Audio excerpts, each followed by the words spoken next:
presents Roanoke Falls, Episode 5.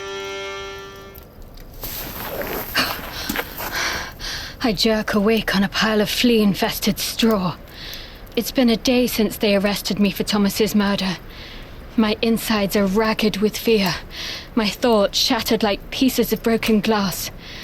Pleading a pregnancy has bought me time, 4 weeks at the most. I don't even have my beads for comfort.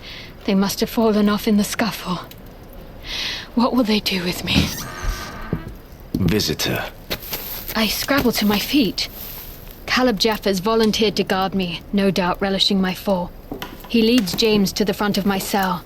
The sight of him works like a tonic. James! Careful with this one, blacksmith. She'll hex you. I'll keep that in mind. I thread my hand through the bars and clasp him tightly. Oh, Agnes, what have they done to you? Oh, it looks worse than it is. I hardly notice the bruises. I'm just so afraid. To hell with speaking ill of the dead. If your husband was still alive, I'd beat him for what he put you through. And in your condition. Did he know about the child? I press my lips together, quickly shake my head. I can't say anything if Caleb is still nearby. Understanding dawns in James's eyes. He knows I lied about being pregnant. It was awful, James. There was so much blood. And the sound he made. I can't hate him. Not after watching him die like that. Did you see what killed him? Yes. I saw the devil. He was just as Hannah and Daniel described. He wanted to make a scene out of our deaths, like Daniel and Mercy. He's deliberate. We're going to hunt this monster down. That's what I came to tell you. I went to the other side of the colony and found 3 men to help me. They're not part of Thomas's flock. When we haul the demon's carcass back here, there will be proof. They'll see he has no connection to you, and they'll have to set you free. It's too dangerous to go after him. What if he can't be killed? We can't just sit here and let him pick off the colony one by one. Not you. Let the others go instead. The idea of something happening to you makes me sick, James. And after what we did, the devil will come after you. Who better to beat the devil than one already damned? What else can he do to me? Besides, he hates the pious, remember? Not the bad ones. It's not funny. You won't laugh when you see him face to face. Look, Agnes, I'm a simple man. I don't know the intricacies of good and evil, but all monsters can be killed. I won't let you hang for his crimes. Then what? Even if I'm free, I'll still be an outcast, and we're trapped here. Only for a while. The governor just left with a fleet to get help and supplies from England.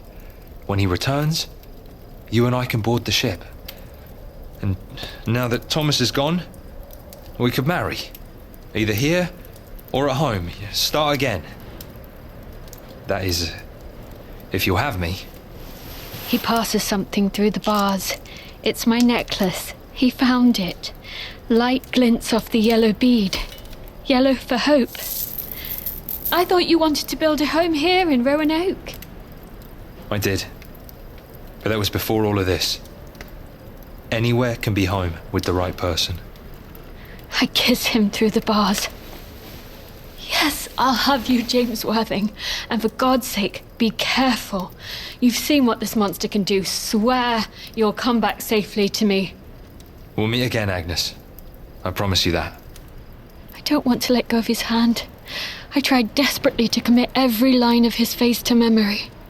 We'll catch him. You and I will make it through this. Somehow, when James says these things, I believe him.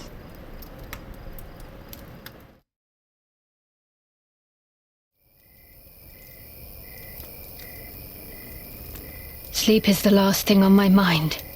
I thought I'd feel safer in prison, but behind bars, there's nowhere to run. Hannah's shack didn't save her. It's a rat. Just a rat. After my bowl of gruel. I remember that horrible shrine out in the woods. Aren't rats supposed to be creatures of the Dark One? Can't he command them and take their form? Oh, get a hold of yourself, Agnes. I press my spine hard against the wall, hugging my arms to my chest.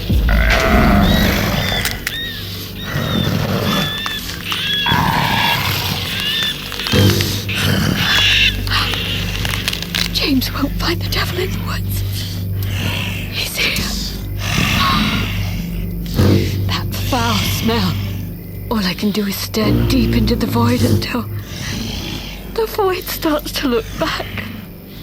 2 red circles ignite behind the bars. He's watching me. You can't get in here. Go back to hell. Oh, rancid, hot breath on my face. Get away from me! I open my eyes. All that's left are rats, swinging from the bars by their tails.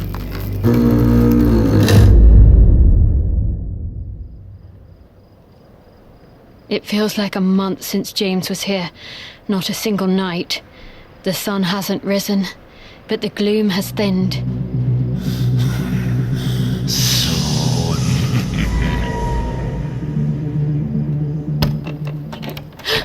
Obedience?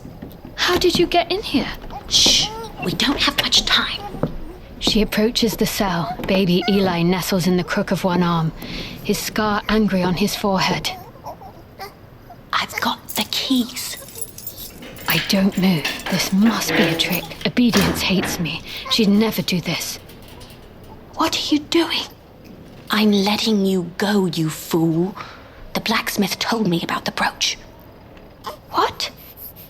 How he found it broken on Prudence's body and took it to fix. It was a clever lie for James to invent. That's right, he did. He should have given it to me to put in her grave. You know, I had the greater right, but I guess I could see why he thought it might upset me. Why he asked you to do it instead as a friend. Ugh. My sister did see you as a friend. And I her. Please, Obedience, you must know that I would never have hurt Prudence or your son. No, you're probably not that wicked. I remember how useful you were to me when Eli was born on the voyage over. If you'd meant us harm, you would have done something then. I suppose it suited me to think you were a witch. Why else would Thomas have broken our understanding to marry you? That had more to do with Thomas's charity than my merit. There was no spell involved. I realize that. I saw it when Thomas dunked you in the water. You're just a woman. A woman I still don't like very much. So why are you here? For your baby. Thomas wanted a family more than anything. If they keep you in here, you'll either miscarry or they'll take the child the minute it's born. And that's not right. A child shouldn't be parted from its mother. And maybe the Croatone will help you if you go to them. Maybe. But you need to protect yourself too, Obedience. Stay with someone at all times. Make sure they're armed. The devil is ruthless. Hurry! They're not watching. The whole settlement is gathering in the church to pray for help. We need our food to last until the governor returns, and there's a service for Thomas. I walk through the open door and turn to Obedience. I can't touch her, can't hug her. She'd never accept that. Still, I want to give her something. Thank you, Obedience. Good luck. Take care of baby Eli. And if I have a daughter, I'll name her for Prudence. Obedience almost smiles.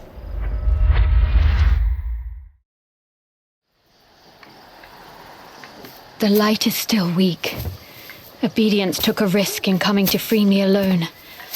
I hug the side of the prison building, but I can't see anyone. It's as though the whole settlement has vanished. A few lit torches show the path to the forest. James is somewhere out there, fighting for me. Now that I'm free, we can run anywhere. I have to find him. I touch the necklace he made me. Jaune pour l'espoir. Hope. The branches stretch in my direction, beckoning. I run. The deeper I go, the darker it gets. The trees crowd out the light. James! James! How will I find him in these endless, sprawling woods? I'm knocked off my feet. Oh, my lip is split. I can taste blood. I right myself and look up to see what's hit me. It's a man. He hangs from a noose, But strangulation didn't kill him. There's the cut in his side, straight through his leather jerkin. This time the devil took a lung. Oh, God! I see all of them, swaying, rotating slowly. 3 bodies strung up on ropes. No! How many men did he say he was taking with him? I can't remember. One by one, I grab the corpse's legs and hold them still. Their faces are agonized, but none of them are James. Oh, thank God. But then I remember. He's left out here alone. No time for sentiment. I strip the corpses for what I can use. Boots, a jacket, a penknife. Gore drips as I work. Oh, please forgive me. I'm sorry. The boots are too big. But it's better than running barefoot. I know where the devil will be. At the ruined shack.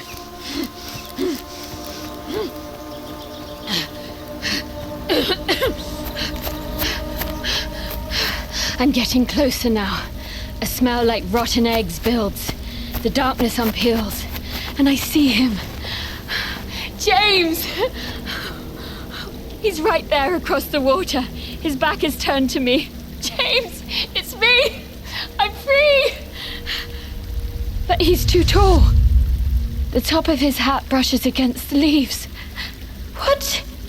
I leap over the stream and land on the opposite bank, and everything comes into terrible focus. I'm too late. The devil stands on James's other side. He holds him impaled on his claws. James's boots kick a foot above the scorched earth.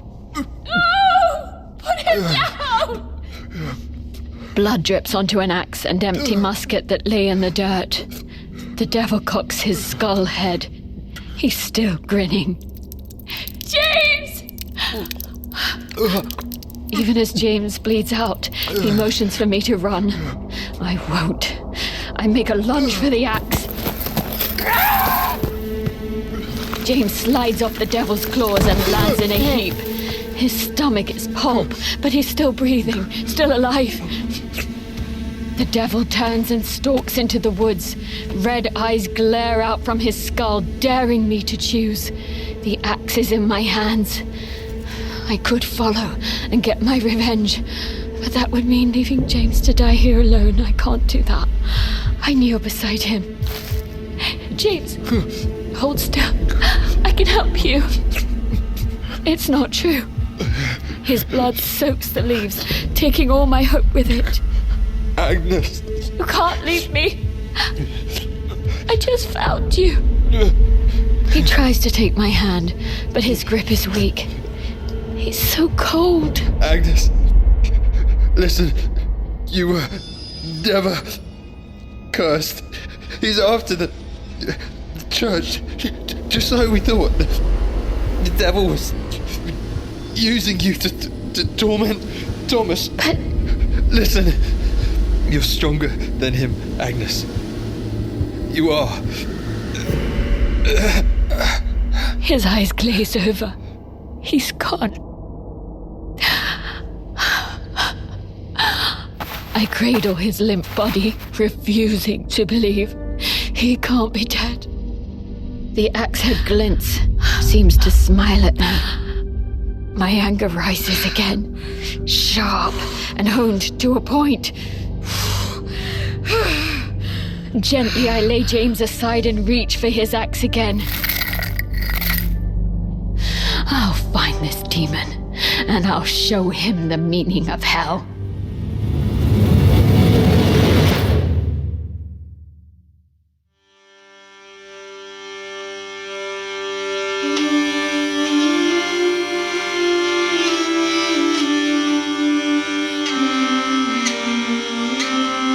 Created and produced by Realm, your portal to another world. Listen away.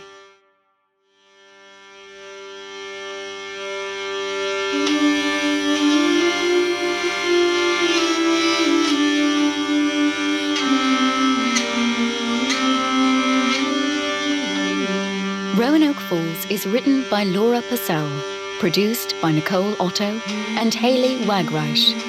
And executive produced by John Carpenter, Sandy King Carpenter, and Molly Barton. Performed by India Dupre, Eric Tiede, Anthony Garland, Theo Devaney, Jack Hawkins, Stella Balick-Carr, Jess Nahikian, Callie Shatara, Kyle McCarley, Craig Robert Young, Caroline Bloom. Audio production and direction by Kaylin West. Sound design by Fred Greenhalgh and Rory O'Shea. Additional editing by Corey Barton. Original music by Hashem Asadullahi. With orchestration by Andrew Rowan. Featuring performances by Kevin Devine, Alba Ponce de Leon, Max Kuttner, Carl McComas-Reichel, and Peter Brendler. Cover art by Kendall Thomas.